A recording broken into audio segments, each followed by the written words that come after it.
Hey everybody, welcome back to Fantasy R&R. My name's Rob. My name is Ryan. This is MNF R&R.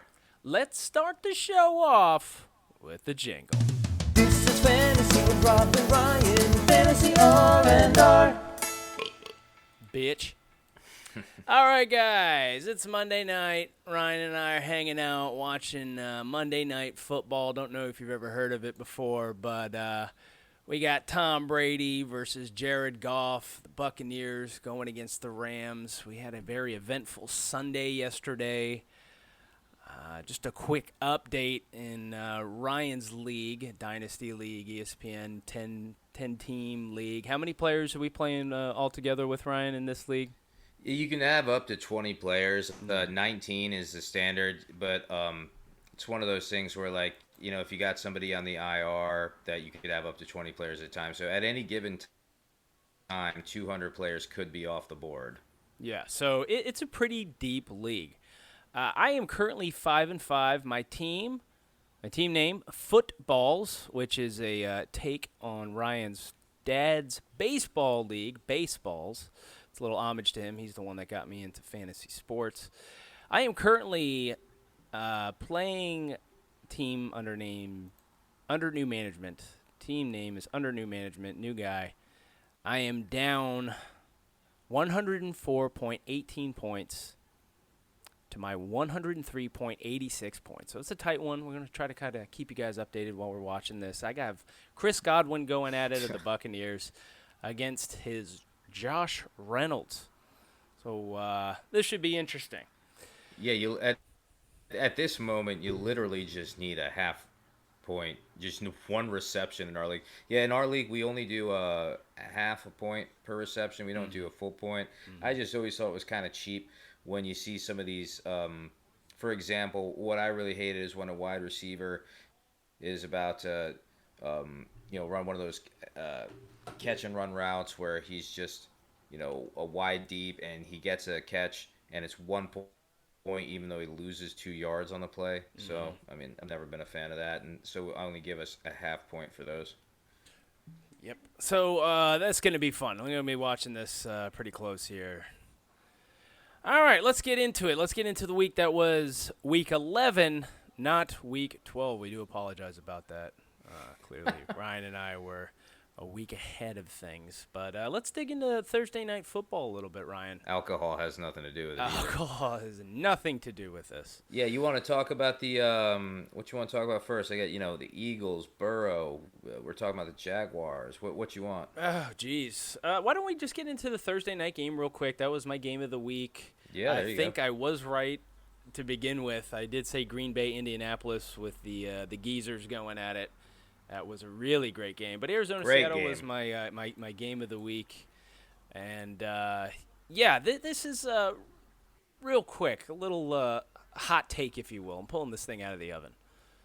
I hate Thursday night football. I am not a big fan of it. I feel like if you go back and look at year in and year out, the players that play on Thursday night tend to regress a little bit. Kyler Murray, for instance, 269 yards passing. I believe was it one or two touchdowns. Didn't have a rushing touchdown. The O-line looked extremely tired. For fantasy purposes, it was kind of a disappointment for Kyler Murray, who on average was scoring about 30-plus points a week. In Sure. Ryan's aforementioned league that I'm in, he scored 18.88. So definitely off from his usual performance. Seattle looked good. Russell Wilson looked like he was back to normal. Tyler Lockett is a stud no matter what Barry from ESPN says. You play Tyler Lockett. I am so tired of hearing, don't play Tyler Lockett. I accidentally sat him thinking he was injured and I was at work, and he went off on my bench in another league, and not too happy about it. But play Tyler Lockett. That's my anti-Barry take on that. What anything in particular you noticed in this game here at all, Ryan? Anything that maybe you'd like to highlight from the Thursday night game? Well, Russell Wilson's kind of back on track Yeah. for an MVP shot again. I would like to point out that after Mahomes' performance against the Raiders, which I Hmm. thought would be an incredibly high scoring game, I was just a little bit off on the final point total. He was probably the better option for MVP based off of that performance. Hmm. Um, I really think Russell Wilson got back to what he was supposed to be doing in this game, and it helps that he gets the win. Kyler Murray, like you said, for all intents and purposes, played good. I know he's listed as questionable now. I'm not sure exactly what's going on with that. Maybe he suffered some kind of injury during the game, but I think he was checked out a couple of times by medical staff when he was playing the Seahawks. That could have had something to do with it, and maybe he would have come away with that win. But I would like to say that I think Russell Wilson's pushed himself out of the MVP uh, conversation for a little while with the way Mahomes played against the Raiders. Hmm. But make no mistake, if you've got Russell Wilson on your fantasy team, you start him every week. Yeah. It doesn't matter who it doesn't matter who you have. I mean, Yeah. you literally have to have Patrick Mahomes or Kyler Murray as Sure. your backup QB Sure, for fantasy to even purposes. have a conversation about it, right? No, absolutely. I mean, and kind of circle back a little bit on that. And again, this ESPN league, I had Kyler Murray and Aaron Rodgers. And I had to dig really deep one night and try to figure out how to get rid of Rodgers. And my running back situation has just been a mess. I had Gallman, McKissick. I mean, you name it. Ronald Jones. When he did well, he was on my bench. When he sucked, he was on my starting lineup. I'm sure everybody can relate to that. But I ended up flipping Rodgers for Miles Sanders. I was looking just for a cowbell back, even though Carson Wentz is probably the worst quarterback in fantasy football history.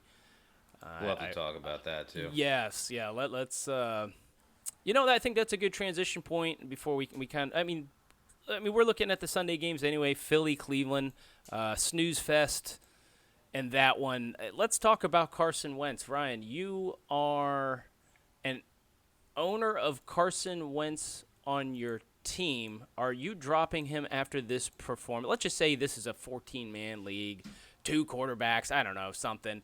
Are you dropping Carson Wentz at this point? Personally, I am, and I'll tell you why. He's one of those guys I actually wanted to fill in Mm. while Mahomes was on his bye, and I thought he had Mm-hmm. some upside there. Being a previously productive quarterback, I would drop him now that I don't need him. Now, if Mm. Carson Wentz has been your guy since the beginning, and Yikes. your only options going forward are going to be Baker Mayfield, Daniel Jones, Mm. on the waiver wire, guys like that. Maybe Kirk Cousins if you're lucky. I don't think you necessarily drop Wentz, but maybe you bench him for those other guys going forward until you see something different. Co- I am one of those people who I've been stashing Jalen Hurts in a couple of leagues. Mhm. I don't really believe Peterson when he says, "Hey, Hurts isn't ready. I like Wentz. We trade up for him all over again." Right. Whatever. I think we've seen what we've seen on the field. Wentz is not playing good. He's throwing No. picks. He's got the most picks in the league and he's making bad decisions. He's not getting the ball to the guys he needs to get to.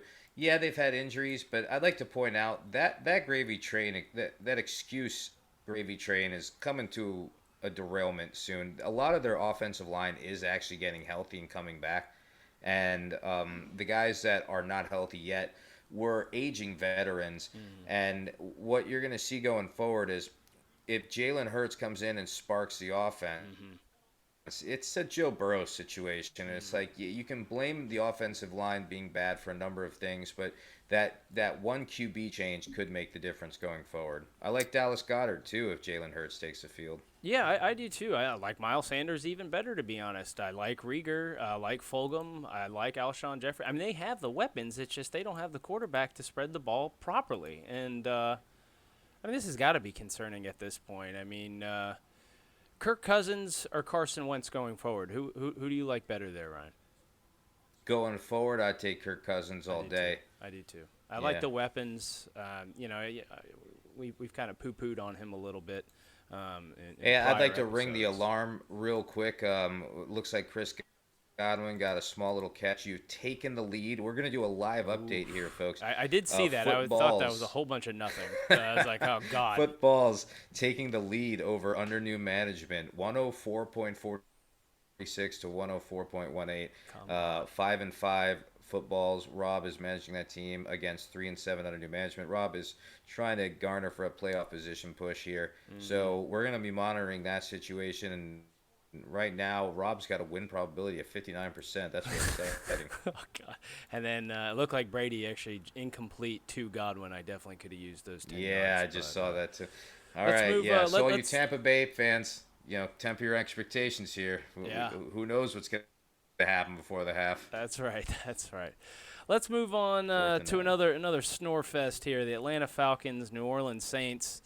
Taysom Hill looked good. That is definitely a huge plus for anybody that could have used him as a tight end in some Yeah, leagues. great call by us. Yeah. Yeah, it looks like a nice little play. I mean, anytime a quarterback can play tight end, I mean, you got to plug him in. Michael Thomas looks like he's back to, top target, 104 receiving yards. That helped a lot of fantasy teams. Jared Cook gets ghosted. Yeah, Jared Cook. Anybody on the Atlanta Falcons, I guess not named Todd Gurley. I mean, I was very suspicious with his activity to begin with at the beginning of this year. I don't think I'm rostering a single Falcon going forward, to be honest. Calvin Ridley, I can see the upside, but, man, Matt Ryan's career, I mean, albeit he's been in the league for a long time. He's been a mainstay for Atlanta. Looks like we're kind of going a little bit downhill here. Atlanta I look at defense him is terrible. kind of like a Baker Mayfield. I mean, I think you're Yeah. going to get your bad games and your good games out of Matt Ryan. Matt Ryan was an MVP at one point, and he pushes the ball forward. He's got a lot of passing yards this year. I do think that Matt Ryan's still going to be useful for the Julio Jones and the Calvin Ridley owners. Yeah. I don't know if the guys who got Hayden Hurst and Todd Gurley are going to be quite as happy going forward. But, yeah, I mean, if you got Julio Jones and Calvin Ridley, don't get too scared. You're still up there in the top 20. Both those wide receivers are in the top 20. And it's because of how often Matt Ryan has had to play to try and win the game. Their defense is terrible, so he's pushing the ball down the field. Maybe you don't take Matt Ryan in your fantasy leagues, but still look at the wide receivers. Yeah. Yeah, no, I'm not saying you're not sitting the receivers, but I mean, yeah, Matt Ryan, I'm looking at him as a Carson Wentz at this point. I've lost all faith, and yeah, like you said, that defense ain't helping out. Okay, we're getting into some. I forgot the early games were kind of a snore on Sunday. The Cincinnati Bengals against that Washington football team. Biggest story here, Joe Burrow going down. It looks like he's going to be done for the rest of the year. That hurts. I doubt a lot of teams were relying on Joe Burrow as their starting quarterback, but, I mean, this is definitely clearly a talent that is going to dominate the league for years. Cincinnati has to go into the draft next year and draft O-line. I mean, that's the only thing that they have to do. They have the receivers in T. Higgin. A.J. Green had a touchdown. He was back, the ghost of A.J. Green. Joe Mixon was out with the COVID, but Giovanni Bernard, played well. But Cincinnati, if they're smart, they're going O-line first. 2-3 rounds in the draft next year, Ryan? You're right. They have to, man. I mean, like, you're right. AJ Green, T. Higgins, Tyler Boyd, even with one of their backup quarterbacks in there, one of those wide receivers has to get open, right? I mean, God. So if they strengthen the inner core, they work from the inside out, then they're going to avoid the litany of problems that a guy like Andrew Luck ran into on the Colts. Yeah, and I do think he's worth protecting. It's really sad. I mean, I think that guy was on pace for a Rookie of the Year shot, even over Herbert, because Herbert wasn't. Herbert makes mistakes that Burrow wasn't really making. And Burrow was kind of at the mercy of his team, so it's sad to see. It is. It's very sad to see. Washington came away with the game 20-9. Washington's got that running game it's starting to get a little frustrating. That I know a lot of fantasy teams are dealing with, which what running back is going to come out on top. Antonio Gibson is looking like an absolute stud this year, being a rookie himself. McKissick keeps getting the dink and doink passes from Alex Smith. But, Washington looks like they're on the up and up. Terry McLaurin, Scary Terry, is as good as any wide receiver, to be honest, in my eyes, especially when it comes to fantasy purposes. The guy just gets a lot of yards. I mean, it doesn't seem he even gets a lot of targets. And I'm just kind of going off the cuff here, but man, the guy just gathers yards by the bunches. Yeah, and it seems like you're willing to give a lot of these guys away. It's kind of funny. I did not see this coming because I usually have terrible luck, but Rob has been real high on a few guys: Curtis Samuel, DJ Moore. All these guys we're talking about right now, Terry McLaurin, and you've kind of traded them all away in the past couple of weeks, and now they're kind of coming back to haunt you just a little bit. And that's quite all right. And in the league that you're referring to is the Yahoo League. I mean, my wide receivers are Chris Godwin and Mike Evans. I mean, that's, with Tom Brady under helm, can't really complain too much there. But, yeah, Washington, they might be, got Chase Young on defense, which he's just an absolute animal. This team, and obvious edge rusher too. He's going to be in there going for the sacks. Absolutely. Does Dwayne Haskins see the light of day again? We don't know, but Washington, man, they've got a nice little couple pieces for fantasy going forward. Oh boy, and then we're going right into the biggest snooze fest. Robert Woods is just carving up this defense right now. Looks like a 40-yard reception. Yeah, 35 yards, and they're in Tampa Bay territory. But do Tampa they have Bay, enough time? 3, 2, 1. Yeah, Wow. Jared Goff's going to spike the ball here, stop the clock. They're going to have 1 second left and come in with the field goal unit, try to go up 17-14 before halftime. Great game. It's interesting. Game. I mean, everybody knew this was going to be tough because all of a sudden the Rams are firing on all cylinders for offense, but a lot of people were acting like, well, the Rams defense is going to be tough to stop. The Rams defense is not that tough to stop. I think any Jaguars fan can tell you Ramsey's one of the most overrated cornerbacks in the league. That's right. Hey, we got a Matt Gay sighting. That's fantastic. Let's jump into the games again. Detroit, Carolina. Oh boy, Carolina 20-0. DJ Moore just continues to rack up yards left and right. Curtis Samuel had the touchdown. Robbie Anderson, I'm not sure off the top of my head. Did Robbie Anderson have a few yards on himself? Robbie Anderson had a lot of catches and yards. I think he's been one of the more consistent wide receivers in the league as far as making sure he can get you at least 4 points or more, and he won't ghost you on a 0-point floor. 46 he did yards, pretty good. 9 targets. Yeah. I mean, they again, a team. 9 targets. There you go. Yeah, a team without McCaffrey. Looks like McCaffrey's going to be out next week as well. One has to wonder if McCaffrey's going to come back at all this year with a record that Carolina has right now, if I'm not mistaken. Is it 4-7? Third in the NFC South. That's. Not sure that's going to cut it this year, but Carolina's got pieces just like Washington does. Teddy Bridgewater being out, and they had that. It was an AFL quarterback from last year. XFL, the Houston Roughnecks quarterback sensation, P.J. Walker comes in, and he actually had himself a good game. And when you look at he had that one bad mistake with the interception. Yeah. But if you want me to be honest, I think if anything, this just shows the ineptitude of Matt Patricia's Detroit Lions defense more than it shows the ability of PJ Walker. So I would temper your expectations on PJ Walker going forward, but he had a nice game. If Bridgewater's out for a while, Walker could probably fill in nicely for some of your Carolina wide receivers. Absolutely, and one thing to point out with Carolina here, I mean, it's the NFL, man. You don't see a lot of teams putting up donuts. This Carolina defense, now Matt Rule is very known for his defenses back at Baylor, and he right away made a stamp on this defense in the draft last year by taking Derek Brown out of Auburn in the first round, and the second round turning around Yetur Gross-Matos from Penn State. This defense could be gelling. Let's see. Something to kind of watch later on. This might be a nice sneaky defense in fantasy. Now, I'm not just saying like immediate, but maybe a little further down the road. Keep an eye out on him. Again, Matt Ryan is prone to. I mean, PJ Walker threw more yards than not Matt Ryan. Excuse me. Matt Stafford. Excuse me. I know Stafford was kind of dealing with a bum thumb there, but. Mike Davis continues to get the job done. That's good. I'm sure they just as every other fantasy team that drafted McCaffrey either 1 or 2 this year wish he would come back, but Sure. right now that's not looking all that good. But Let's take a quick detour just to update. This Yeah. is halftime of the Rams Yes. and Buccaneers that's game. right. Rams are up 17-14. Jared Goff's got 212 yards, 2 Mm-hmm. TDs. Brady's got 119 yards, 1 TD. Mm-hmm. It looks like at the moment, Darrell Henderson and the Rams running back's not doing a whole lot, but the passing game is going off. Ronald Jones not doing a whole lot.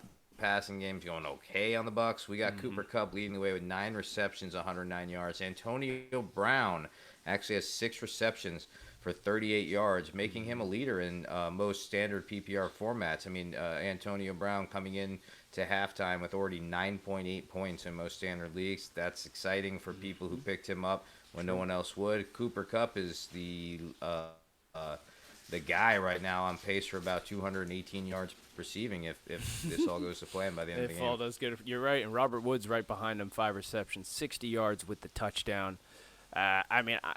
There aren't many teams I can think of a better wide receiver 1, wide receiver 2. I mean, they're both 1A, 1B in my book with the Rams. And, yeah, like you were saying with Goff, he's almost been darn near perfect, 21 for 25 with the 2 touchdowns, 212 yards. We'll see how the rest of this game shakes up. But been a good one. Good Monday Night Football. Oh, yeah. Steelers Jaguars now. How about that? Yeah. Why don't you take this one away, Ryan? Because I don't think I have enough to say about how bad the Jacksonville Jaguars are at this point.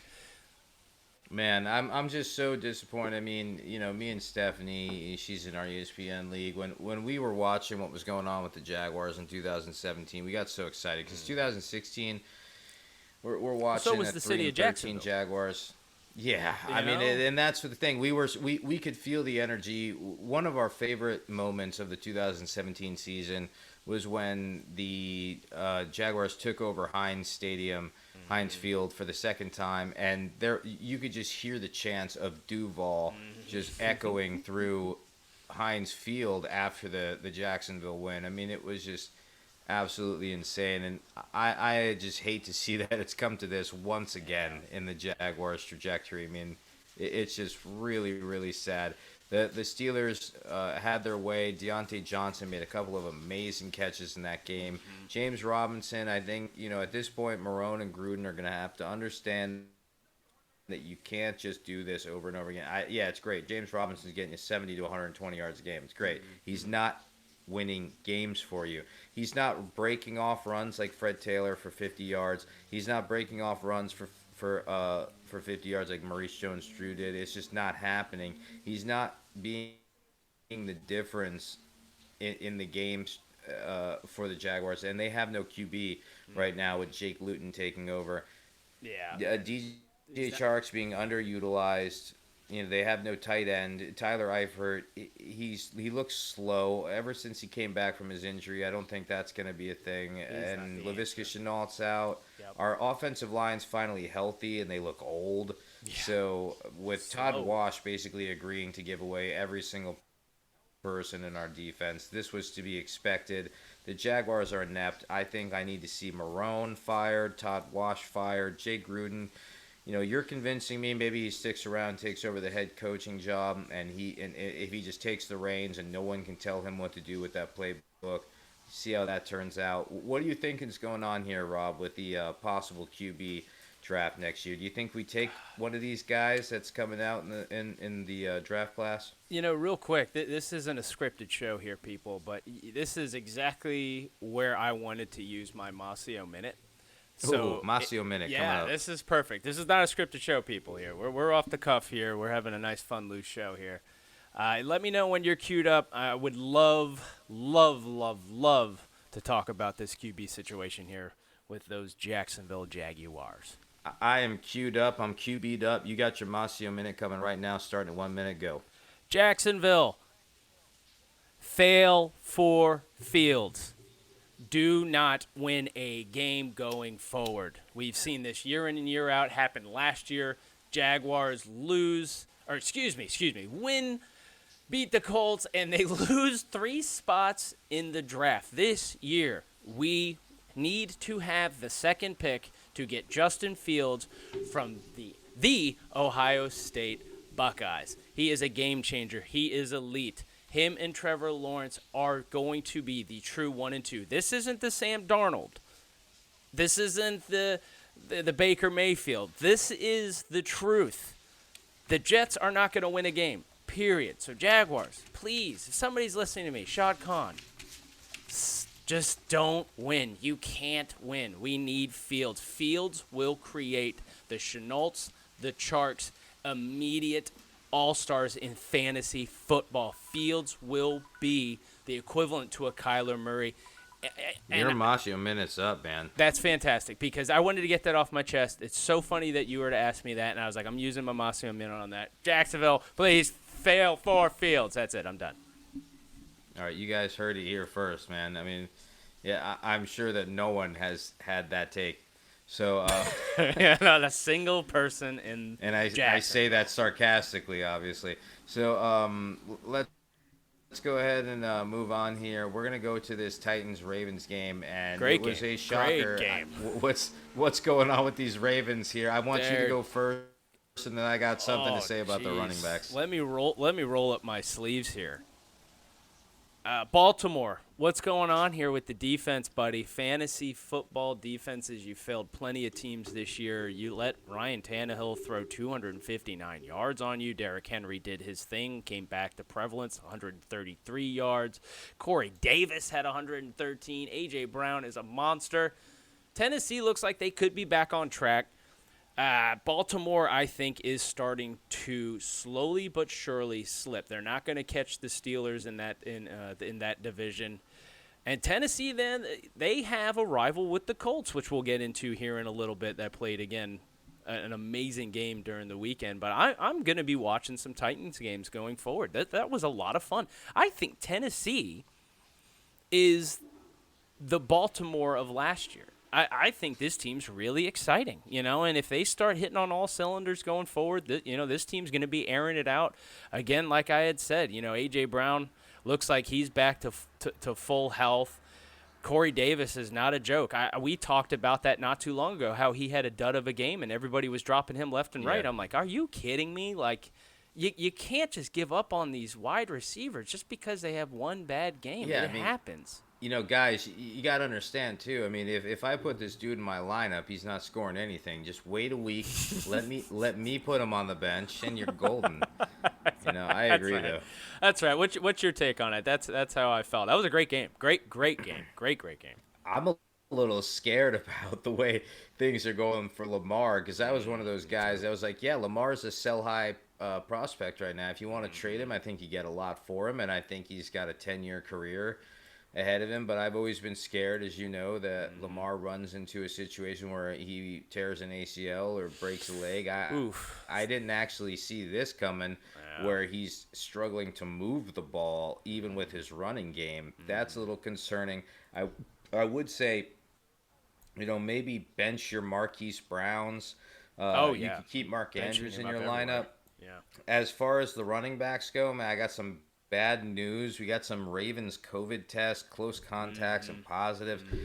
Ingram and Dobbins are going to be on that list. That means for all you connoisseurs out there that enjoy picking up guys like Gus Edwards, you might be in for a treat this week. You just got to wait for Ingram and Dobbins to be or not be cleared. I just want to say there's still a huge possibility Ingram and Dobbins can be cleared this week, but Gus Edwards may be a guy going into week 12 that you could really use at your flex or your RB position if you're hurting. We're talking about Hollywood Brown starting him. I mean, is anybody starting Ingram anymore? I mean, 2 attempts, 2 yards rushing. I said this at the beginning of the year. I think I said this before our draft even happened in ESPN, man. And it's just you stay away from the Ravens running backs this year. And the reason why is because Ingram was trending down last year. Ingram was really most effective when he was in a tandem with Kamara. Now Kamara has kind of had to take on both roles in New Orleans, but Ingram was kind of the running guy there. And Kamara was the pass catcher. Yeah. Ingram isn't really the running guy in the Ravens offense. Now that kind of seems to be Gus Edwards, and J.K. Dobbins has proven he can do both. They don't really need Ingram, and with his past PED suspension and all that stuff, he seems like one of those guys that's not going to get a new contract. They're going to let go of him when they can, trade him, and if they can even get anything for him, maybe a 7th-round pick, and that's going to be the end of Ingram's career. I do think that this team is trending towards the direction of J.K. Dobbins as the sole starter, and you see Gus Edwards get peppered in. Sure. Yeah, no, I completely agree. Dobbins had himself a good game, and it's going to be interesting. But I don't think Baltimore's going anywhere. I'm not even going to be shocked if they end up missing the playoffs this year. It's going to be rough in that division, man. It is. Yeah, Pittsburgh again's at 10-0 right now, just running away with it. But yeah, so all they can hope for is their wild card. Let's move on. Another pretty good game. I'm not sure how many people called this after New England's big win last week against the Ravens. New England gets downed by Houston, and of course, as I was playing Houston quarterback that I'm blanking on right now. Well, Deshaun Watson had, because I'm playing him. Dude has a game of the year. Had a great game.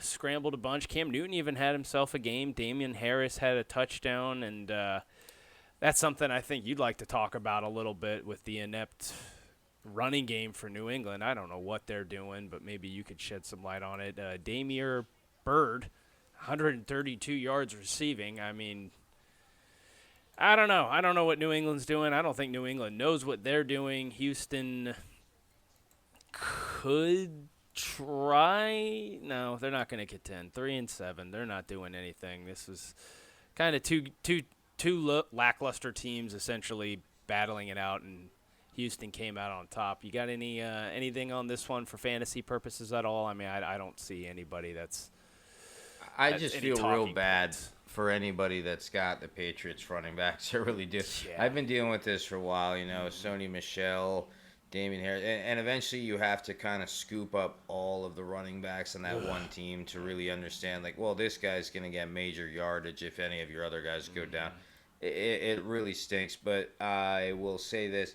I think Damian Harris is going to be the guy going forward. Sony Michel was not actually a healthy scratch like everybody said. I think that he was just, not fully inactivated to the starting roster, and a lot of people speculated because, well, he's just not as good as Damian Harris. I think when looking back on all that news, it kind of seems more like Sony Michel is going to be a guy that was a little bit hurt still and might not have been ready to come back. So continue to start Damian Harris, but I get it. I mean, it seems like he was used in the first quarter and then really nothing else in the rest of the game. And late in the game, they tried to use him again, and he actually got like a nice 11-yard catch, when they finally used him in the passing game, and then he got another short run. So he averaged about 4 yards a carry, got a TD, and he had an 11 yards catch, ended with 54 yards for the day on about 12 touches. The guy's clearly capable. I'm just sorry to see that Belichick thinks that he's the smartest guy that ever existed. And it's like, well, now that I've scored a touchdown with this guy, I'll move on to someone else with my sneaky master plan. Right. Never seems to do any good this year. And Burkhead is out with a torn ACL now. Any of you guys that were using him in PPR formats, he's probably done for the year. Real sad situation with the Patriots. They're just, after years of people experiencing success with them, LeGarrette Blount, Tom Brady, and all those guys, it's just over. Now I don't know if there's really a Patriot you put on your team besides maybe Jacoby Myers and Damian Harris. Absolutely. And not to interrupt or anything, it seems as if the Buccaneers just picked off Goff, and they are now bound to on happen. the 20-yard line. Yeah, it's not like 20-yard line. Come on, Chris Godwin. Give me a touchdown. So So I what can do you breathe think a so little far, easier. Rob? I gotta hear it from you. After me and you talking at the beginning of the year about how I thought Tampa was going to be a good defense, what do you think about them overall at this point? Like, if you're in the middle of your season and you see this team on the waiver wire for your defense, what's going through your mind? It's a tough one, man. I mean, it's tough. I mean, the Colts came out of nowhere. No one drafted the Colts defense at all. Gronkowski with a completion out at looks like about the 2 or 1 yard line. I mean, Yeah, you got to Ronald run with it. Jones. Tampa's the defense looks formidable enough. The offense is going to be on the field for majority of the time. That's definitely one thing I always look for. Oh, that's an incomplete pass. Never mind. I like having defenses on good offensive teams because then the defense can be well rested. I mean, we see it with Pittsburgh offenses on the field a lot. We've seen it, even again with the Colts, they've looked really well. Defense has been tight. But Tampa Bay to me is a top 5 defense. What about you? What do you think? You were the advocate for him coming into this year. And Fournette just drops the ball. Well, This guy's career is, oh boy, wow. Yeah. Oh, we got a fumble for Fournette. No, it here, wasn't a or, fumble. It just went right out of his hands. He just Oh, okay. talk to me about Tampa's defense. What do you think? I think this was to be expected tonight, but again, they were one of those defenses I thought had a harder schedule, so I think they've actually kind of overperformed, to be quite honest. I'd like to point out that Tampa has never had a negative point game in ESPN or Yahoo formats. They are position ranked number 4 for the year, 83.8% rostered. In the last 5 weeks, so far through this game, they've only got 14, 26 fantasy points, and the week before that in Green Bay they had 21 points total. So I know it's been a bit of a disappointment over the past 5 weeks, but I would like to mention after they get through next week where they play Kansas City and Mahomes, they're going to be on a bye. And then they're going to go up against Minnesota, Atlanta, Detroit, and Atlanta. Now, after the game Matt Ryan just had, and the way that Kirk Cousins has a little bit of trouble staying consistent, and Tampa Bay has a better run defense than they do a pass defense, you're talking maybe, a good rest of the stretch here, especially against that Detroit offense who just got shut out. Sure. Yeah. No, I think that's a really good point. I mean, I'd love to have him. You had brought up they just went 3 and out, kicked a field goal. By the way, it was terrifying. Sorry, folks. Yeah, no, and I'm clinging on to what's this 104.46 to 104.18. Wow, this is pathetic. But lead here. So Still in the lead. you had brought up a good point. I mean, defense is like I was a big I've been a big advocate for Miami. Put up a nice donut for me this week. So there was a strategy you had brought up. Rostering 2 defenses. I don't think that's all that crazy. I think that's a pretty fun kind of way of just playing your matchups each week. I'm not one to want to keep going back and forth. That drives me crazy. I did that one year and it drove me up the wall. But, I can tell you my thinking behind it. Again, you guys, I mean, right now in that ESPN league, I've had a rough go of it with Saquon being injured, and I'm 1-9 this year. But if you want to hear advice from the biggest loser in our league right now, I will say my logic behind it comes from look at the way you did just get 0 points from the defense with the Dolphins. Now, this might not apply to you because you may have started the Dolphins anyway. It seemed like a decent matchup. They've been on a roll. But the whole thing is you've got a couple of guys on your bench with zeros already. Obviously, McCaffrey and Gaskin are out. You've got Chenault who's out. That's 3 zeros. You've got a guy, Cam Akers, who got -0.1. Le'Veon Bell did have a TD, 10.1. LaMichael P. Ryan did have a TD, 9.3. Ellen Zara, 2.8. So what I'd like to say is if you knew that your defense was going to have a hard time that week, what you could always do is decide, well, which defense can get me points for the guys on my bench that I need to make up for, and that's the way I look at it. So if I think one defense can do better than the other, it gives me an option there, and I don't look at it like I've lost points if I made the wrong decision. Sure.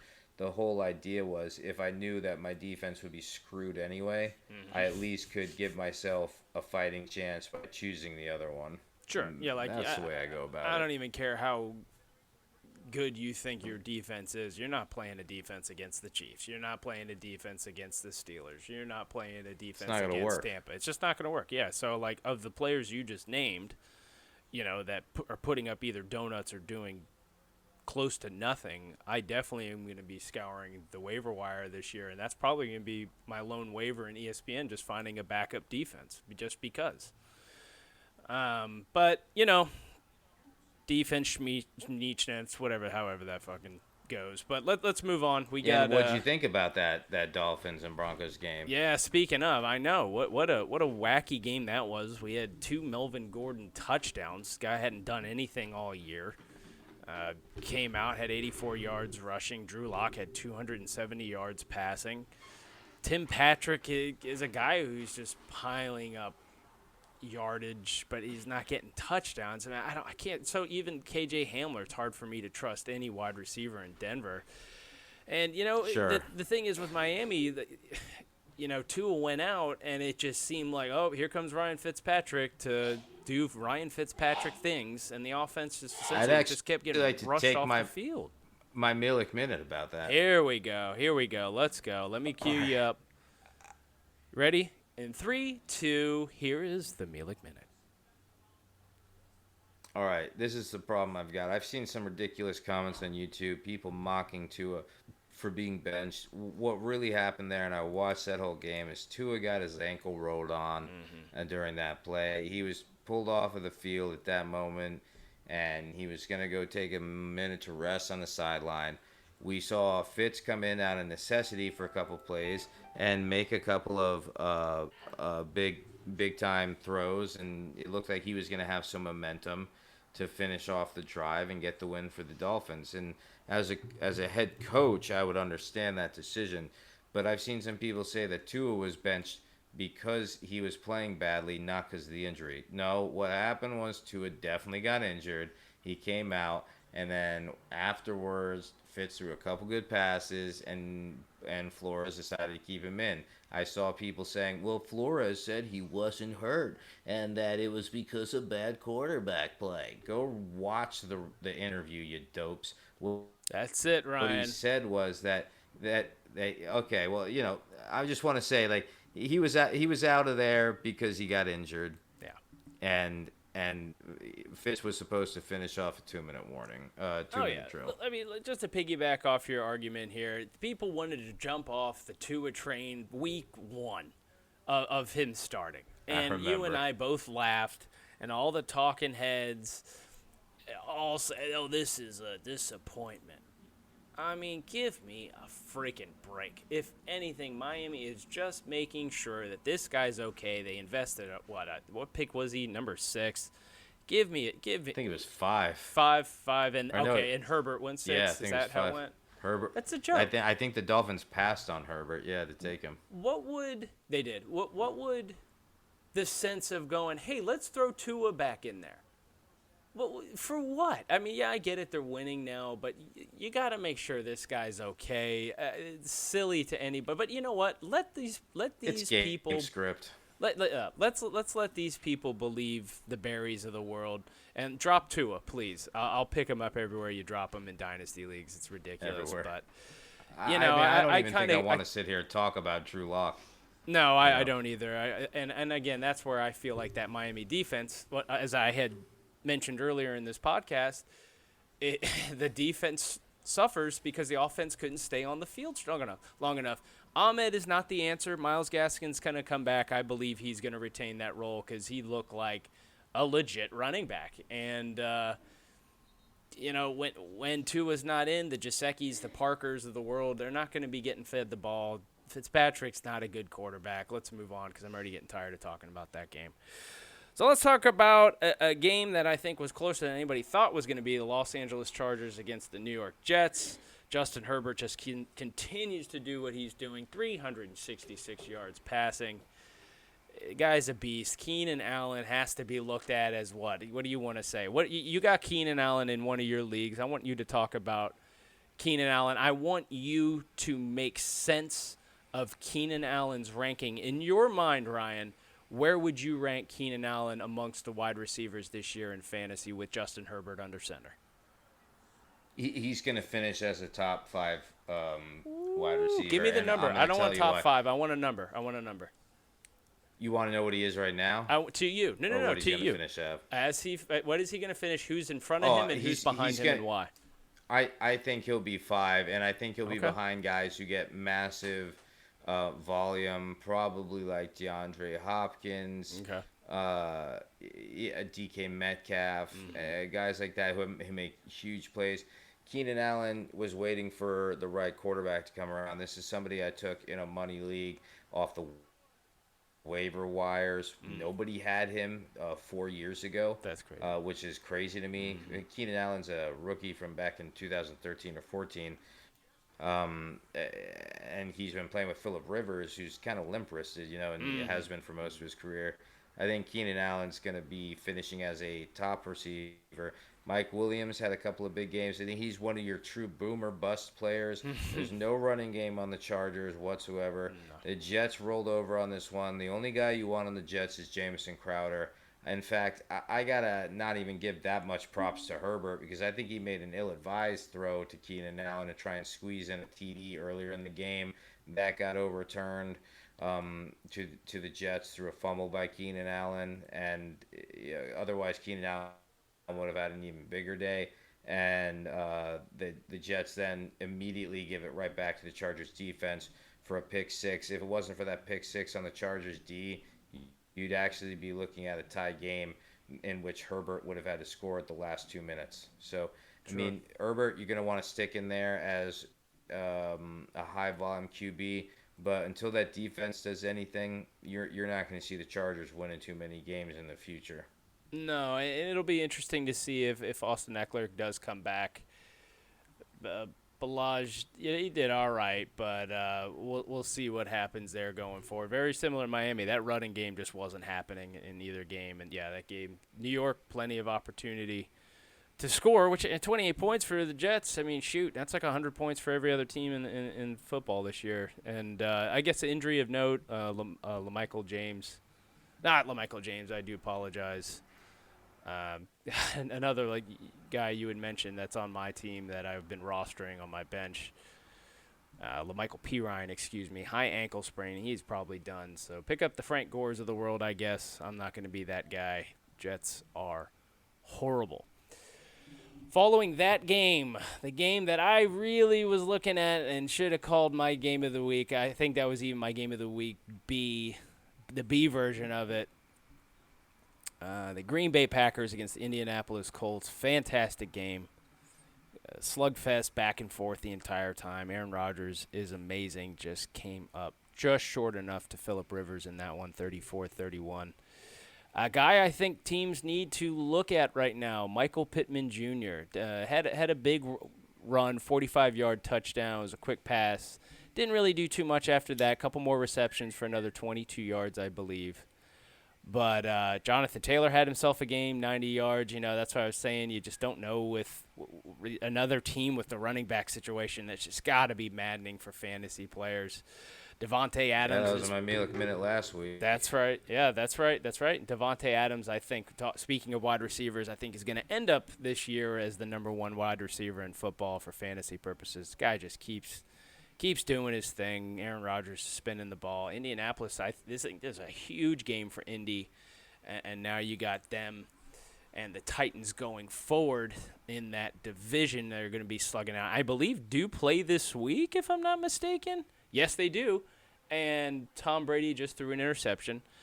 But that's going to be fun. Now right we got after an Antonio Brown completion. Yep. Sorry, guys. It looked like that was targeted actually towards Chris Godwin and Tom Brady. It was a terrible pass. But maybe an early game of the week, Colts, Titans. That's going to be a lot of fun. I am looking forward to that. for next week, but for this week purposes, the usual suspects scored their points for fantasy. I don't really have too much more to say other than that for that game. Anything on that one, Ryan, you saw that you might be interested in? Oh, what are you kidding me? I don't even need to talk about the running backs there. Everybody stop sending Marquez Valdez-Scantling death threats. He's a better football player than any of you will ever be. That's Your right. neckbeards behind a computer. You couldn't even catch a cold, including COVID, if you tried. So That's right. we'll leave it at that. That's right. Yeah, and I think I was looking a little more for Alan Lazard sightings, but they could just be easing him in. All right, yeah, I'm sorry. All right, Matt Berry, you were right. Is that what you want to hear? Yeah, you're All right. I admit it. That's You're right. right on this one. That's right. That's right. Moving forward. Ooh, you had the hot take on Alan Lazard. You're a genius, He Matthew did it. Berry. He did All right, it. Cowboys, Vikings. Our Get the Cowboys Vikings fuck moving up. forward. All right. This was a fun one, I guess. Two bad teams going at it again. I know Minnesota was on a roll, but, I mean, come on. Minnesota's not that good. Just face it. I think even Vikings fans. I'm shocked. I mean, I am, Red Yeah, Rocket Dallas. comes back to Yeah. Oh, God. Andy Dalton. Ezekiel Elliott. You guys putting him back in your lineups? What do you think, Rob? I don't think can you take Elliott out of a lineup? There's a question for you, Ryan. What do you think? Can you take Elliott out of your lineup? If it was my team, I probably would have left him in all year, course. regardless of what Have was to. happening. You have to. You can't sit him. Who do you have better than Ezekiel Elliott? I mean, honestly, you're playing Pollard over him? I doubt it, right? That's what I'm trying to say is like, are you sitting there deciding like, hey guys, who do I start this week? Am I putting in Ronald Jones or Ezekiel Yeah. Elliott? I mean, you know the answer Yeah. to that question, right? Ronald Jones or Fournette. I mean, you're rolling the dice on either one. Are you playing the cowbell? Of course, you're playing the cowbell. Pollard, good touchdown, goodness. looks good. Good. Pollard's Good running back. incredibly talented. If Yeah. you guys have Pollard or McFarland, or you have a chance at him in your leagues, Mm-hmm. go ahead and if you have that extra spot, scoop them up. I'm telling you, these two guys, they're just fantastic. I've had them rostered on my team for one reason or another over the past few years, and there's no one I believe in more than Pollard or McFarland. When I see them play, they're better than Madison. Alexander Madison, I mean, he's a volume guy when he's behind Dalvin Cook. But if you're taking these other backups, Pollard and McFarland, they're going to be your most talented dudes. Yeah, I completely agree. Adam Thielen had himself a big game for those that, again, you're not sitting a Thielen, even though he's got peak and valley games, 123 yards receiving. Dalvin Cook continues to do his thing, 115 yards rushing. Andy Dalton, I guess are you picking up Andy Dalton at all? Does this boost any type of confidence in Dallas going forward for you and for fantasy or real life at 3-7 right now? Yeah, I think if you've had half a bottle of vodka, you pick up Dalton and you start him. That's right. That's right. That's it just right. depends on. It depends on who was in your slot before that. I mean, I think you're one of those poor bastards who's playing guys like Daniel Jones, and you're half thinking about it. Whatever. But if you're in those deep super flex leagues, in all seriousness, Andy Dalton could be one of your other plays. Taysom Hill is going to qualify at QB going forward. You take him and Andy Dalton, I think, will be the hot QB pickups for that position. I was surprised to see the Cowboys win this. It was a last-minute win. I mean, it was impressive, Sure. especially with the way the Vikings were pushing the ball through the run as usual. But, I mean, the Vikings are not that great a team. We just thought that they might make a good push for the playoffs for the next few weeks, and I'm sad to say I don't think that's a possibility with this loss. Carson Wentz or Andy Dalton? You're desperate. You got a desperation move. Who you picking? Good God, that's one of the best I questions know, I've I ever been asked. Let's go. We're in we're a super deep league. 20 teams. Super deep. I mean, that's extreme master penetration deep. Wow.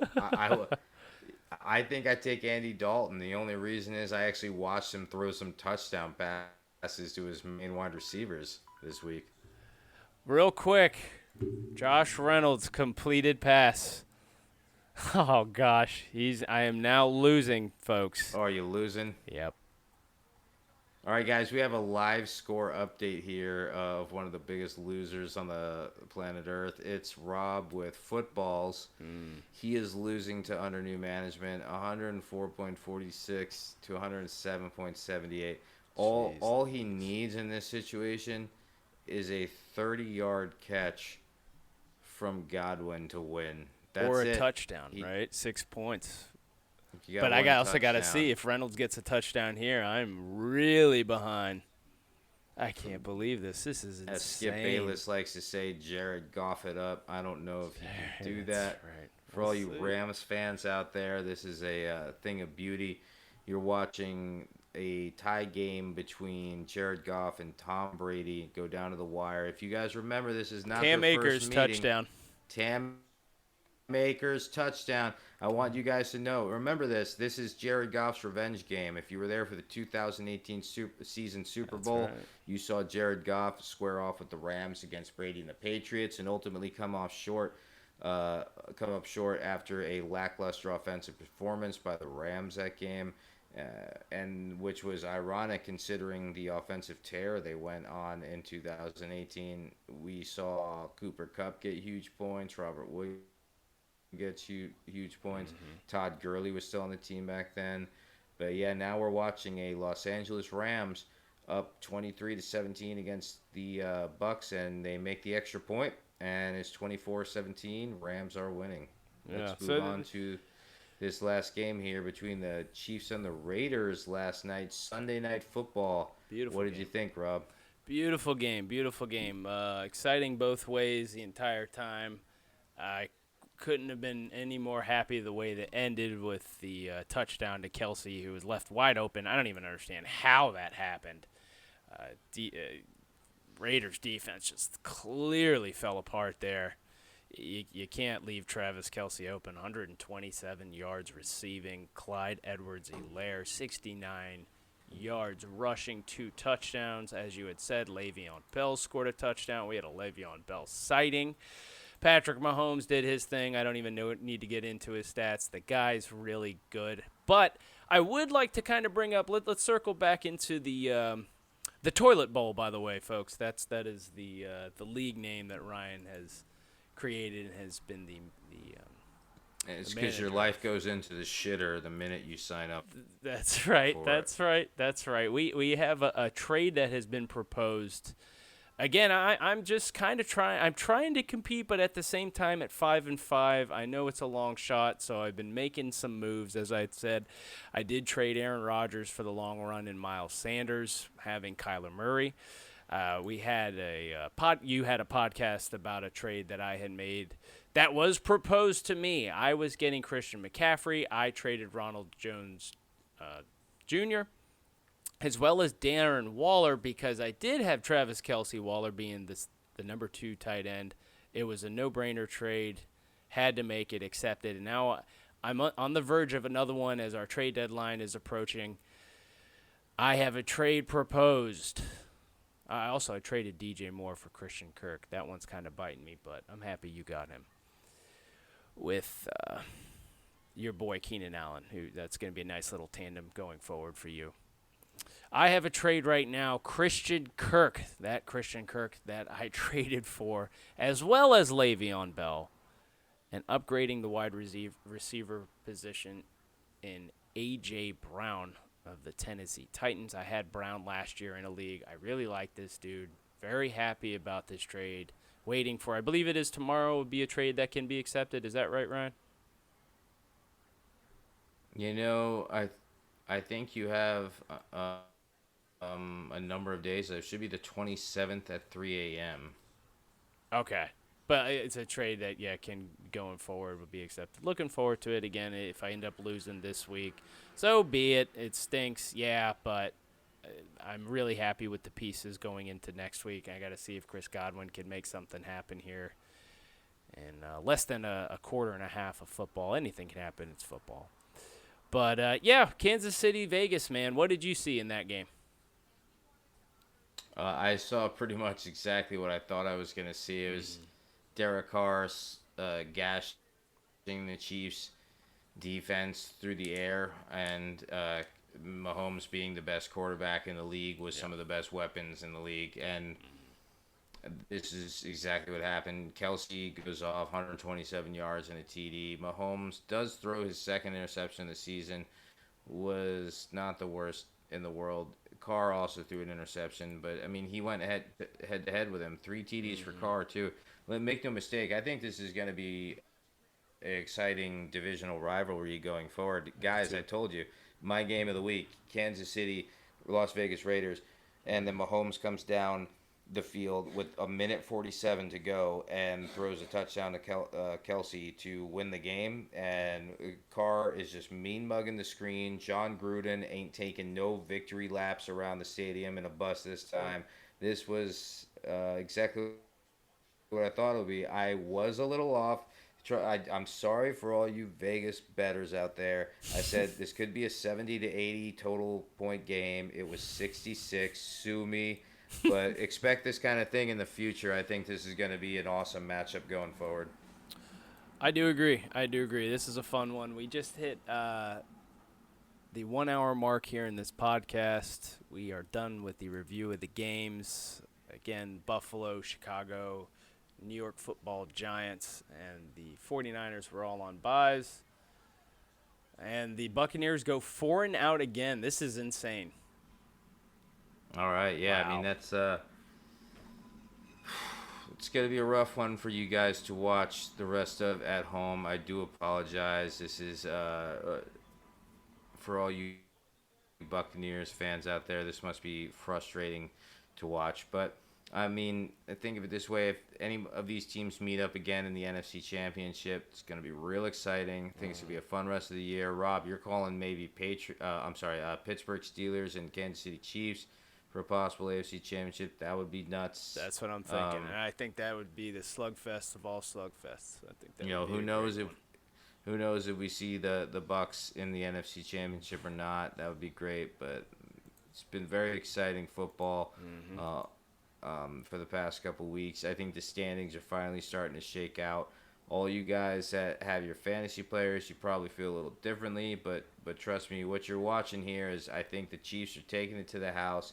And on the AFC side of the ball, that's considered done. Maybe we see a playoff between Chiefs and Steelers. Other than that, I don't see the talent from the rest of the league. On the NFC side of things, we got a lot of guys that could mix it up in the NFC. Who's your NFC pick this year, Rob? Oh, man, that's a tough one. You're talking about team? Yeah, who are you thinking could be, one of a couple different Super Bowl teams for the NFC? I mean, I really think it's going to boil down to the Steelers or the Chiefs. I really do. I think the Ravens are really. That's AFC. I'm talking about. I'm so NFC, sorry. like, I'm sorry. I like Arizona. I like Seattle, both, again, in the same division.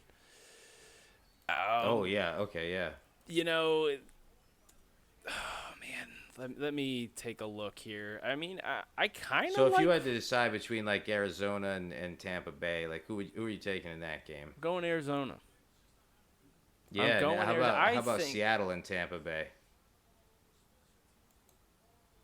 Oh, man. That's a tough one, man. I think that kind of seals it's a the tough deal. one. It's NFC is going to be a little more wishy-washy than the AFC, right? I think so. I think the AFC is definitely more black and white, or black and gold, or gold and red, however you see it. But I'm just making a joke. I don't know, man. I think this could be very interesting. I've still, I had made a joke about the. I'm trying to think. I don't think the Packers are that good. I think they're good. I don't think they're that good. I don't know what the Drew Breesless Saints does going forward. If the Rams win this one, I mean, that's a big game for them. Anything in the NFC, nobody's coming out of there doing anything. The Bills, the Dolphins, two teams in the AFC, I think could make some waves, but I think they still are. I still think, again, the Steelers and the Chiefs are better. As well as the Titans, the Colts. I mean, again, same thing. I still think the Chiefs and Colts are better. Erase the NFC East this year. I don't like Bears aren't. I mean, dude, there's so many bad teams. God. Yeah, Yeah, I think think the it's going to NFC be is gonna be a Seahawks, toss-up. Cardinals. I think it's going to be one of those two. I think it's one of those teams coming out of the NFC, and that could be the NFC Championship. And we'll see. I mean, this is definitely going to be a fun. We're a little more into the second half of the season now. It's going to be a really fun ride going forward. Real quick, to spin this back into fantasy and end the show on a fun note. Give me somebody on your team. You know, it doesn't even have to be on your team. Who's somebody this year in fantasy you've looked at going, okay, either A, I was right about this guy, or B, I really like what I'm seeing from this player going forward? Anybody that comes to your mind, not having to dig too much, that you're just been impressed with this year, just in fantasy purposes alone? First guy that comes to mind, and it might be a little different going forward because of the Burrow injury, but I think T. Higgins has been out of this world for people from a fantasy perspective. I mean, he reminds me of the old school rookie to third year Stephon Diggs, where he was kind of one of those under the radar guys that you plug right into your flex position, and he does awesome for you. Yeah. Yeah, I do I agree. really like him. Yeah, I mean, there's a couple Name a couple. guys. Name a couple you got, and then we'll wrap up the show. Name a couple guys that you really have been you've been impressed with this year. I've also been impressed with Justin Herbert, who I think Yeah. has immediately become one of the first must-start QBs in the league. I mean, Kamara, who I actually called would have an off year last year. I think I told everybody last year that Kamara was my I think I said that he was one of my busts. And whenever I say that, what I mean is you've got a player who's expected to finish within a certain realm who finishes out of the top 20 in fantasy position. And Kamara was out of the top 30 last year. And I think he's been friggin' amazing again. So he's back, and he kind of surprised me because I thought Kamara would start to fall off when I predicted his downfall for last season. So everybody who held on to Kamara and was stubborn like they were with Dalvin Cook in 2017, it's paid off. You're smarter than I am, and the guy continues to be great. Maybe that happens with McCaffrey for you, Rob. What kind of guys are you talking about? Oh, man, off the top of my head, I mean, it has definitely been fun watching Kyler Murray's rise. I mean, it definitely looks like this guy is going to be let me ask you a real quick question. Are you drafting Kyler Murray in the first 2 rounds next year? Does Kyler Murray come off right behind Patrick Mahomes in any draft? What do you think? I think next year that Mahomes, just because of the way people, follow fantasy sports and follow the rankings and follow the hype, I think that Mahomes is the first QB off the board next year again. And that this time it's Kyler Murray and you don't see Lamar Jackson. I'm sure everybody took Lamar Jackson before Mahomes this year.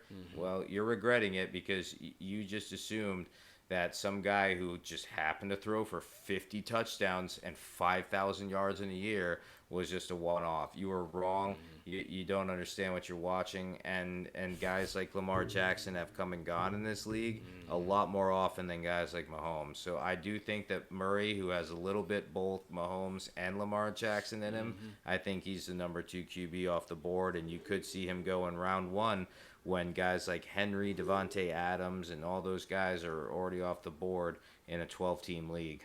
Sure. Yeah, no, I think that's a really good point. It's been very fun to watch Dalvin Cook come back to prominence. Very high on him. Devontae Adams is a beast. Derrick Henry continues his torrid ways in fantasy. One guy that just comes to mind that I am just falling in love with. I wish I could get this guy everywhere. Josh Jacobs with the Raiders. I just have a feeling this dude is going to be a fantasy monster for years to come. I think this guy is really, really good. The guy runs Yeah, I like him with as a a pure ton of runner. potential. Yeah, I mean, he just runs with just pure power. A fun guy to watch. I wish I could get him everywhere. Nick Chubb, it'll be interesting to see how the rest of his season pans out going forward, but hampered by a little bit of injury to begin the season. Tom Brady just got sacked. This offense looks terrible suddenly again. But yeah, I mean, a couple guys off the top of my head that I can think of. It is good to see, for fantasy purposes, again, Diggs getting away from Minnesota and doing what he does, because it makes you wonder if Minnesota were to trade Thielen, to a guy with a quarterback that can actually throw the ball down the field, what kind of points, maybe average-wise, he'd be scoring. But yeah, man. I mean, it's been a fun year. Let's end it with one dud. Who's the guy that you just more or less have given up on? And I think I could maybe I might be able to guess who it is you'd want to say. Somebody that you're just more or less, okay, I'm not going to be drafting that guy again going forward. Got a dud. I think Fournette has turned into a dud for me. Yeah, that's what I thought you would say. Yeah, and it's sad coming off a 1,600-yard season. So I think Fournette's my guy. What about you? Oh, off the top of my head, that I just... Oh, God, I used my freaking... And Ross, I hope you're not listening to this, but I used my Masio minute on this last week. Le'Veon Bell, yeah, he scored a touchdown last week, 25 yards. I got a feeling it's about done. And it's a shame because, again, the guy had all the talent in the world. Same thing with Fournette. And these are young guys. These aren't old fogies or anything. I mean, the Frank Gores are outscoring the Fournettes and the Le'Veon Bells of the world right now. What's wrong with that picture? And, it's a shame. It's a shame that, people were hoping for maybe a bounce-back year. And, again, Fournette, hoping, okay, he's going to continue this trend of being an RB1. It isn't the case.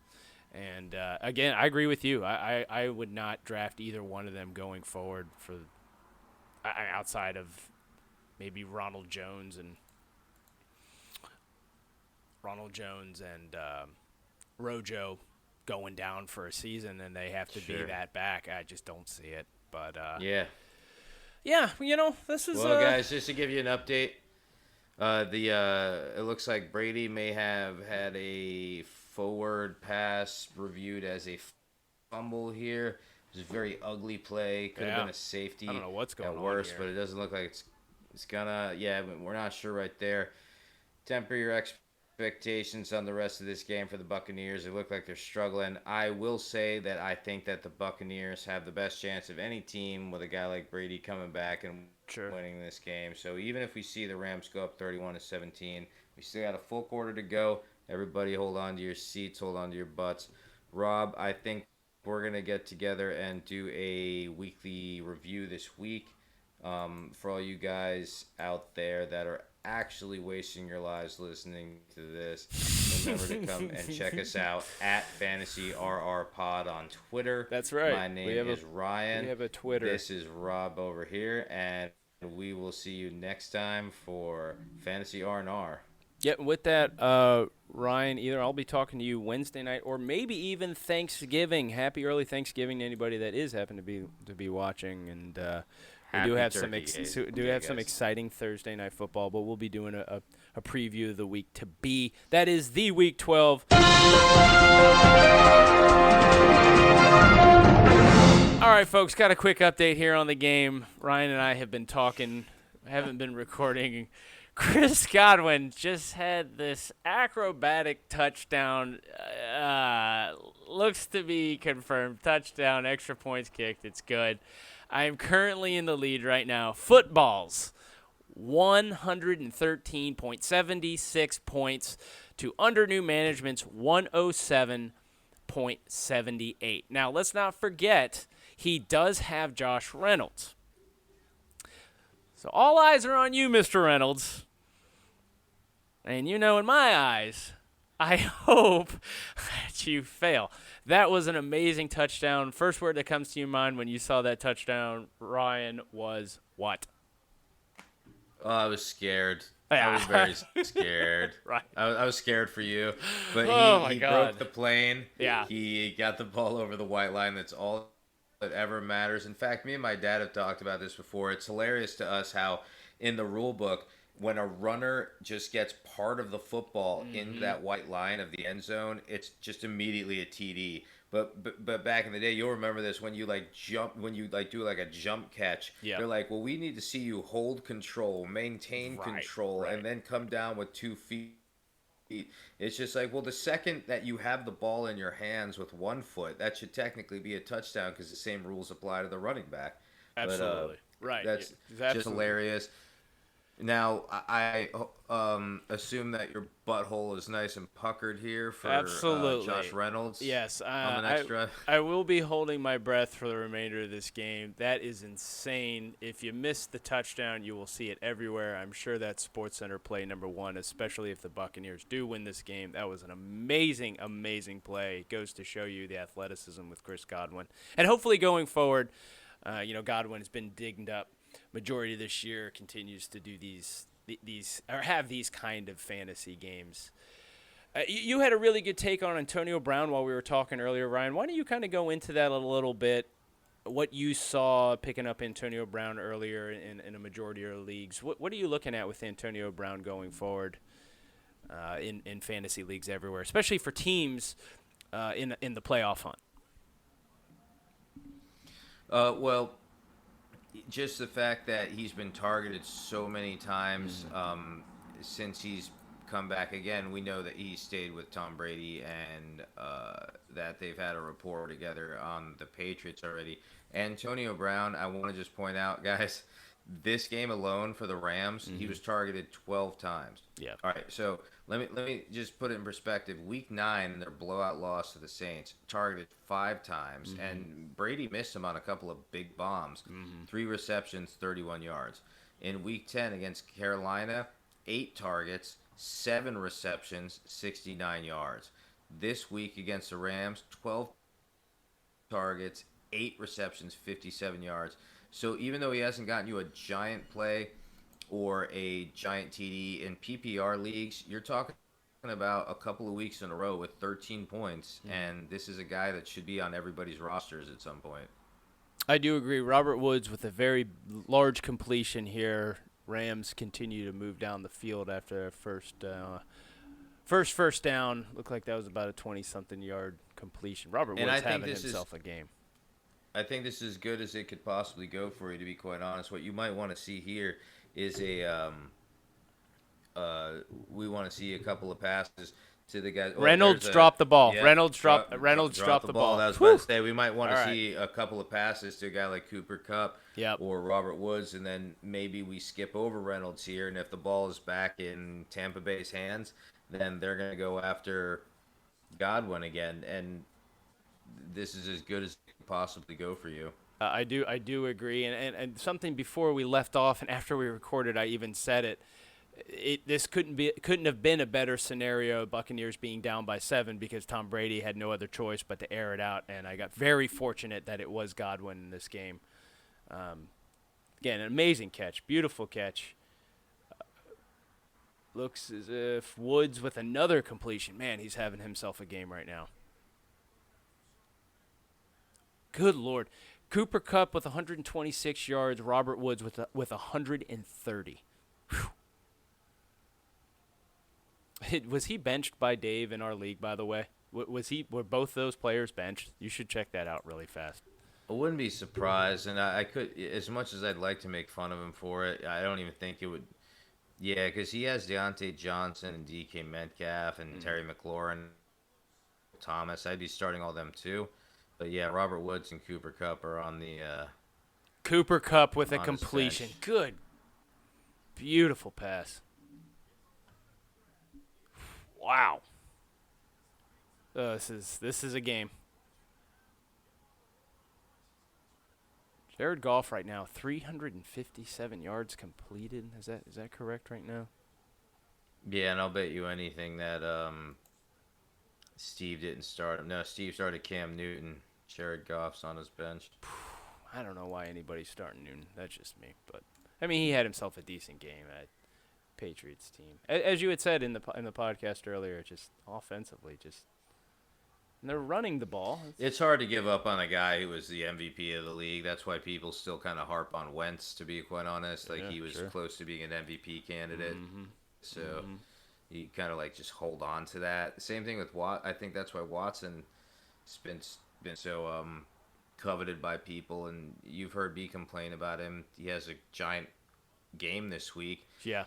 And I think a lot of people knew he would, but it's hard to give up on those guys when you just hear so much positive press that Sure. you second guess your ability to give it them away, because like these guys, they know the football players and the scouts, and we don't. So you got to trust in them a little bit sometimes. Man, got ourselves a game here, folks. Got ourselves a game. 24-24, second quarter, 2 minutes 51 seconds left. The Rams with 1 timeout, the Buccaneers with 2. 2nd and 8. Goff incomplete. 3rd and 8, 2 minutes 46 seconds left.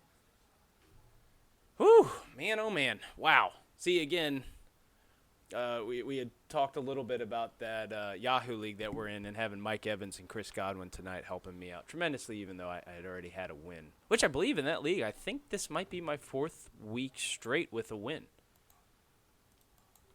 Let's take a look. Coming back. Let's go. Let's go.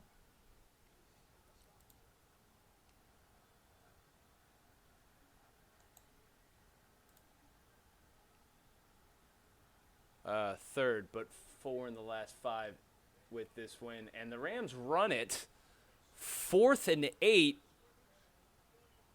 I don't understand that, especially with the way Kupp and Woods have just been balling out this game. Interesting. Tampa calling a timeout.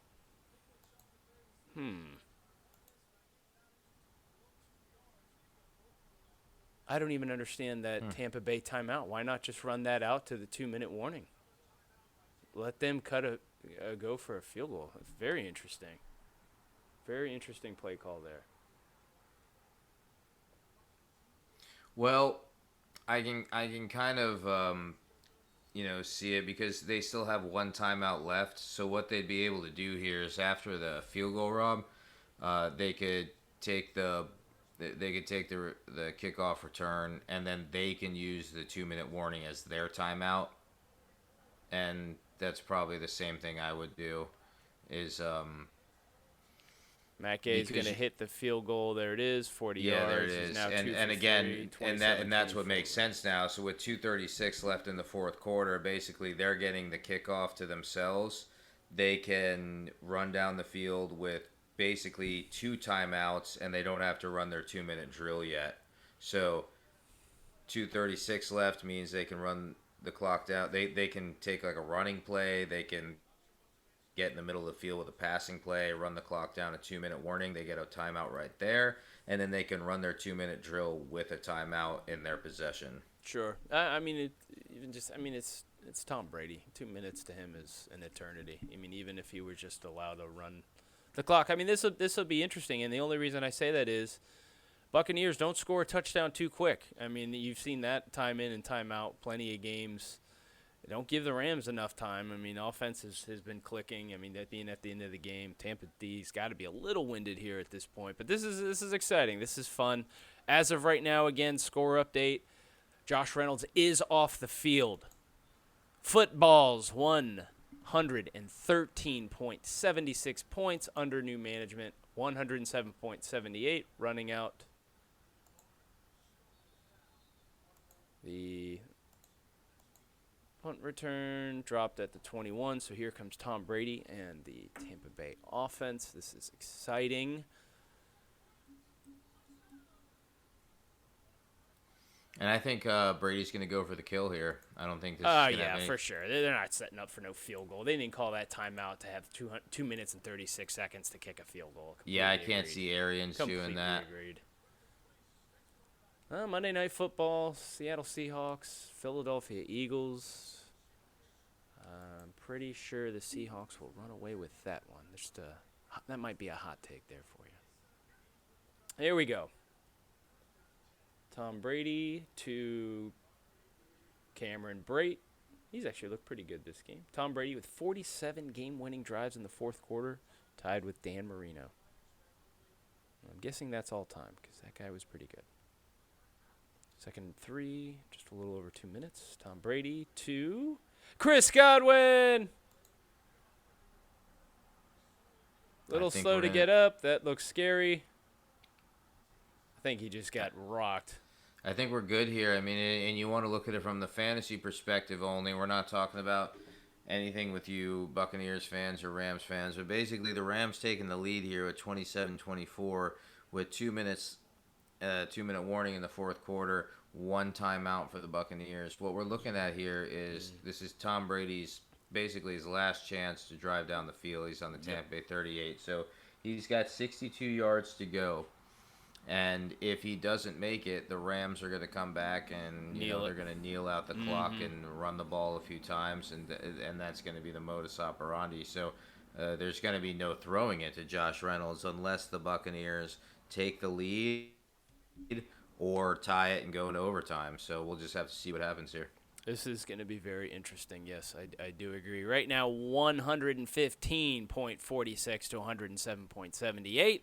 As of right now, I am looking with the win. What is interesting to note in this league, I was looking at this again last night, Ryan. FGCU, a team that beat me last week, which I felt might have been the nail in the coffin for me, is going to lose as a team ahead of me. You took down Silly Nannies. Stephanie's team, that is Ryan's girlfriend. You getting a win this week, bud. You excited about that? No, not really. I knock her out of any playoff contention, and we go back and sulk, and then I get the first pick next year anyway. That's right. It's been a terrible year. I'm hoping that with Tua, Damian Harris, Naheem Hines, Keenan Allen, DJ Moore, Devontae Parker, a lot of these guys I put on my team this year, Antonio Brown, Mike Gesicki, Jonathan Taylor. I hope they pan out next year. Jalen Hurts, Jalen Rigger. I completely revamped my team. I don't know if I have really anybody that I had on my team 2 years ago, and it's just going to be one of those things where I'll get a good draft pick and try this all again next year. Sure. No, absolutely. But again, another team that is ahead of me, Ross, Ryan's brother, Fumble My Bumble, will lose this week as well.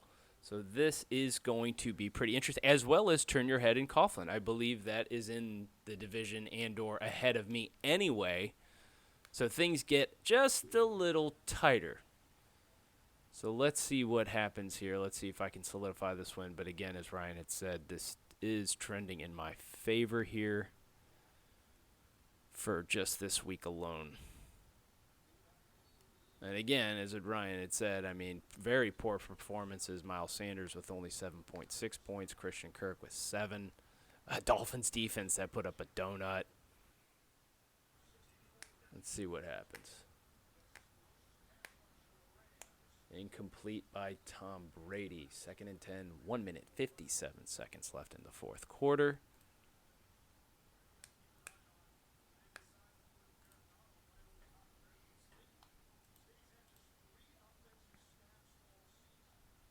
Tom Brady. Let's see here. Tom Brady this game, 26 for 46, 216 yards, 2 touchdowns, and an interception.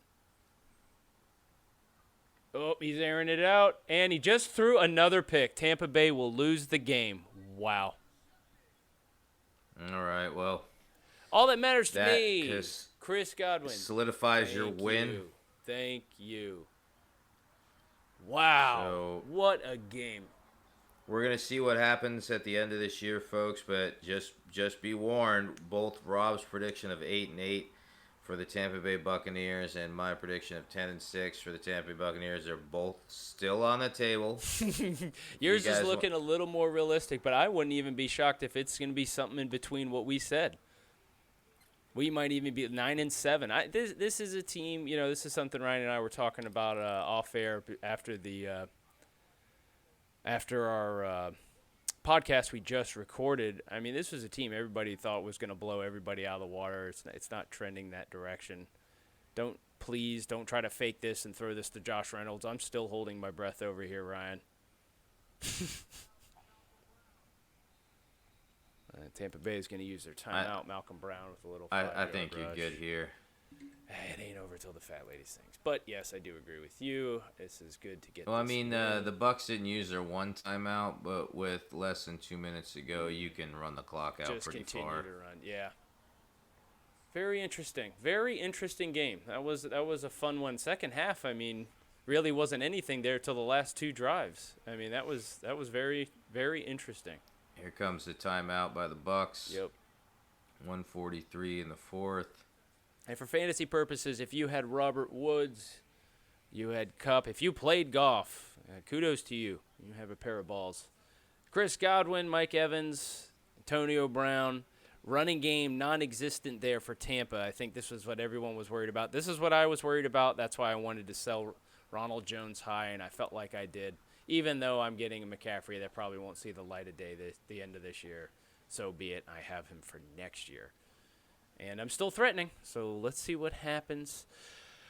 With that, let's just wait and see. I'm still holding my breath because being the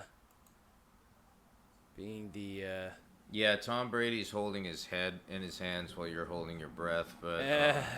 we're going to see what happens here. Interesting stat. Tom Brady 1 for 9, 2 interceptions on throws, 15+ yards downfield today. Interesting. Something to keep an eye on, I guess, moving forward. But you're still, I don't think you're not starting Tom Brady week in and week out in fantasy.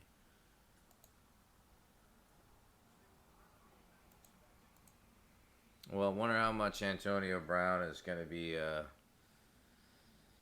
wanting to sleep at Tom Brady's house going forward. So it seems as if the Bucks will have the ball with 9 seconds left in the game.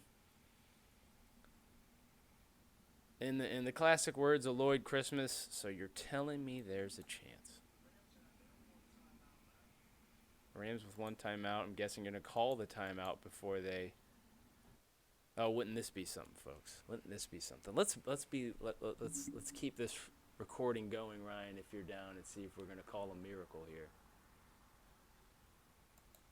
If there's anyone that can do this, it's it's GOAT. Tom Brady. That's after Rosh's interception. Somehow Josh Reynolds is on defense and intercepts the ball right back for a touchdown. No! God. Wow. How did that happen? Now, Rams with their timeout, still holding up the game here. We'll, I know. be updating here in a second.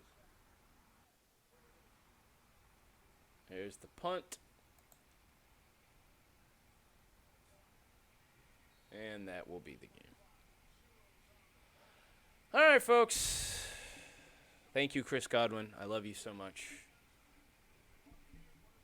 Man, what a game. What a game, Ryan. That was fun. That's right, it for the update. All right, well, footballs will beat under new management 115.46 to 107.78. Footballs advances to 6-5. Under new management goes to 3-8. Rob still has a chance at the playoffs here. Looks like Stephanie gets knocked out by going 5-6, so she's no longer a playoff threat. We're gonna see the Rhino Raiders fall to 7-4. If they lose another game, then Rob may overtake them in points for. So, guys, stay tuned. We'll be back with you next time. Real quick. That'll be. I am 5-1 the last 6 weeks, so I'm making a run. So let's go. Yes, for Fantasy R&R. I'm not Ryan. I'm Rob. I'm Ryan. I'm not Rob. And we will be talking to you guys soon. Thank you, Chris. That was Fantasy with Rob and Ryan. Fantasy R&R.